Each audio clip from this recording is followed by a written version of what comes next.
Hi everyone, it's your boy Zach, and this is my review of The Matrix, the first one, and the Animatrix. I reviewed The Matrix, I'm just calling them 2 and 3. What was it? Reloaded and Revolutions. I reviewed Matrix 2 and 3 a week or so ago, and now I'm doing Matrix and Animatrix. And this has been very, very, very interesting. So just to recap, I saw the first Matrix. I don't think I saw it in theaters, but I saw it on VHS tape that I owned like 1 million times. I absolutely loved it. I was very, very, very excited about the sequels. The first one came out when I was in Iraq. I saw it, shortly after returning. Then I saw the third one. I think I saw that one in the theaters. I had the pretty common reaction of being extremely disappointed and let down and annoyed, and then just kind of wiping it from my memory. Really never thinking about the franchise again. Maybe if The Matrix was on cable, I'd watch it for, a couple minutes, but the feeling from the second two, the 2 and 3, really just kind of ruined it for me. So then when they've been talking about a sequel, I was like, I don't care about a sequel. They started filming it right before COVID. They stopped. I think they're about to restart. For whatever reason, I decided to watch 2 and 3. I forget why. And then I was very pleasantly surprised. And I've heard this from multiple people. It's the same thing over and over. They saw 2 and 3 back in 2003. They hated them. But whenever they gave them a chance, 5 year, 10 year, 17 years later, they liked them just fine. Once your expectations are taken down a few notches, they're very enjoyable. But the thing that I said in the other one is I said 2 and 3 match very well, since they were basically filmed all in 1 year and back to back. They don't really match the first one. And then I just watched the Animatrix, and I realized that the Matrix franchise is actually 2 franchises. There's the Matrix and the Animatrix, which fit together very well in every single way. And then there's the Matrix 2 and 3, which are not as good, but fit together perfectly. I mean, you can even see it in the types of green. They use this kind of richer, more saturated green for everything in Matrix and Animatrix. And then it's like a desaturated green for 2 and 3. Like, they're even visually coded as like 2 different but related franchises. So I'll review The Matrix very, very, quickly. I think everyone's seen this movie at least 5 times, probably most people even more. But The Matrix held up, to my memory of watching it 100 times. It's very well made. It's very excited about itself. Marcus Chong in a video talks about how one of the Wachowskis, I forget which one, said, if this doesn't work, I'm going back to driving cabs in Chicago. And it's written and directed that way. It is written and directed like this is my whole life has been built to this, and I'm putting everything I got into it. Whereas 2 and 3 was really about pacing yourself for a very, very long, 1 year of principal photography.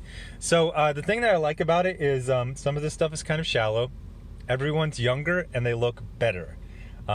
Morpheus is not 60 pounds overweight.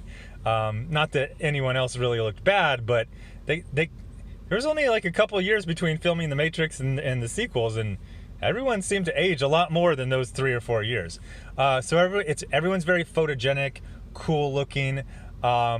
Every single shot, again, is shot as if a year from now I'm going to be driving a cab, so I don't want any regrets. Even just agents, chasing someone up or down a stairwell, like every shot will just be like beautiful composition.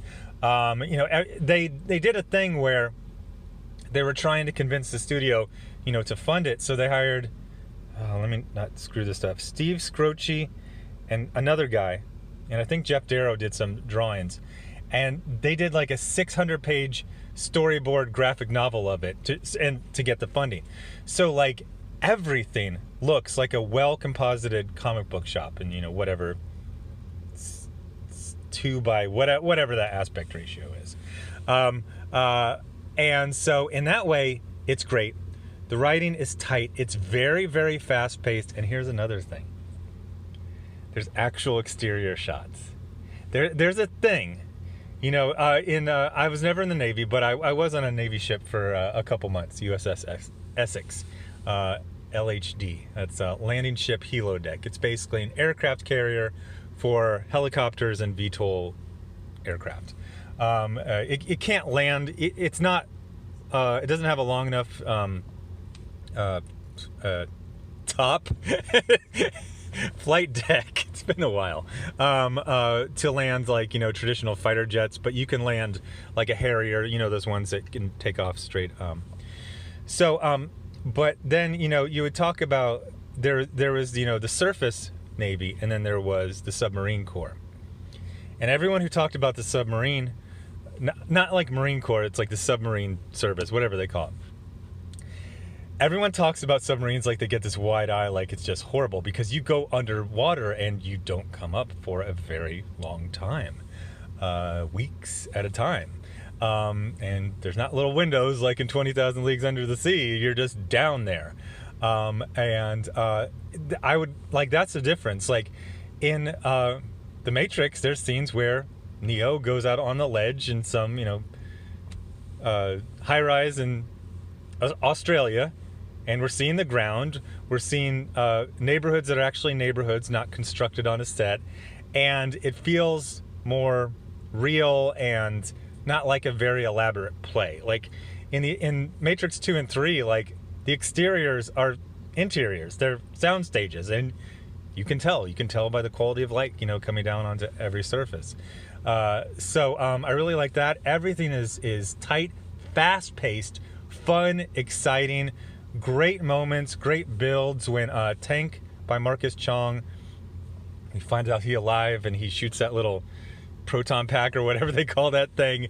That's a great moment. Actually, I want to single out Marcus Chong. Now, Marcus Chong has had incredible problems in his career.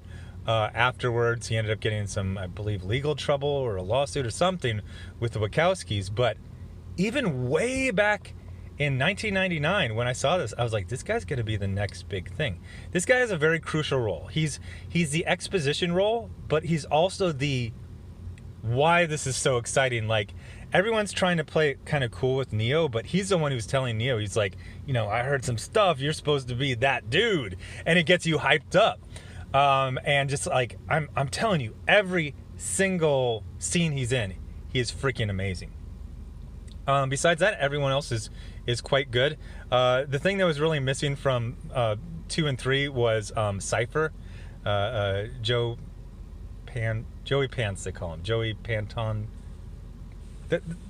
The boss from the Bad Boys movie. Joey Pantoliano. Joey Pants. He's great, and he's very, very human. His whole thing about, I can be, bald and cold with a freaking socket in the back of my skull, or I can live in the Matrix and, be a movie star here. Of course I'm going to choose the Matrix. So also things are more focused when, Agent Smith is just an agent, enacting. Now, I do have some small criticisms. Now, obviously, some of the lore doesn't quite hold up, and you really see that more in 2 and 3, but Neo, especially when he's, John Anderson, he doesn't quite match.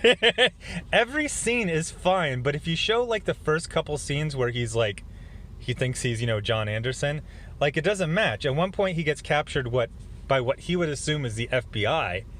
And he's like, even though he's like really normal and scared, once he gets captured, he's like super cocky and like flipping him the bird and basically tell him to fuck off. It's like, that doesn't really match literally the last scene we saw you in. So it looks like they just went for, this will be really cool if he does that, versus does this match his personality as established in all of the previous scenes. Some people, I was watching Pitch Meeting, and Ryan George was saying like, the romance between Neo and Trinity, it just kind of happens. Well, not really. It's this interesting kind of twist where Trinity is told that she will the person she falls in love with is the one. She realizes that she is in love with Neo before it's confirmed that he is the one, and then later, that's kind of used to prove it and inspire him. I thought it was done very well. One of I don't need a lot. Like if you can just have some good chemistry between the two, that works. So, okay, we've all seen The Matrix a million times. That's fine. So let's move on to the Animatrix. So for some reason, my brain mixed up two different projects. When The Dark Knight came out, there was a animated anthology. I think they were basically trying to copy the success of the Animatrix, where they had a bunch of, mostly Asian animation studios do an anthology of Batman stories. And I remember, I think I even bought the DVD, or I at least rented it. And I tried to get through it like 3 times. Now, I hate anthologies, just as a matter of course. I thought every story in that thing just was absolutely terrible. But somehow my brain mixed that with the Animatrix like it was the same thing. So every time anyone would mention it, you're like, it's really good. It actually, opens up the... No, I saw it. I go, wait, no, I didn't see it. Why do I have such a negative view of the Animatrix? So the Animatrix is, I think, it's like 7 stories, although one of them is broken up into 2 parts. And it tells the world of, the Matrix, from the time where it went from, the normal human world to the war with robots. And this thing was awesome. The reason I hate anthologies is because usually you get like 1/3 solid but not amazing stories, 1/3 terrible, and 1/3 just super mediocre. And that was not this. They were all good. They were all different. The only one I didn't like was the one by Peter Chung from Aeon Flux. That kind of didn't match, like, visually and thematically. It feels like because he had done Aeon Flux that maybe the Wachowskis were like, just do your thing, man. And he did his thing, and it doesn't really match the other ones. The other ones are kind of a consistent lore and world. But my favorite one was actually a really simple one. It was the idea that, the Matrix is essentially a giant, MMO, like a video game world. And if you've ever played MMOs, sometimes you just fall through the world. The collision is not set up correctly. And you'll literally fall underneath and you'll see like the bottom of the world. So it's just this really simple idea that there's this one house, somewhere in Japan that isn't rendered correctly. So things happen strangely there. It's mainly just kind of goofy stuff that has to do with gravity. But that one I loved. There's another really stylish one with like a 1940s detective, and it has Trinity in there. Then we get to see the origin of the, I believe it's, I don't remember if it's, I don't think it's Mouse. I think it's the, what do you call it? The guy, the ammo man from 2 and 3. I think it's his origin. And then they just showed just generically the world, not generically, generally, the world and the status of the machines as they evolved.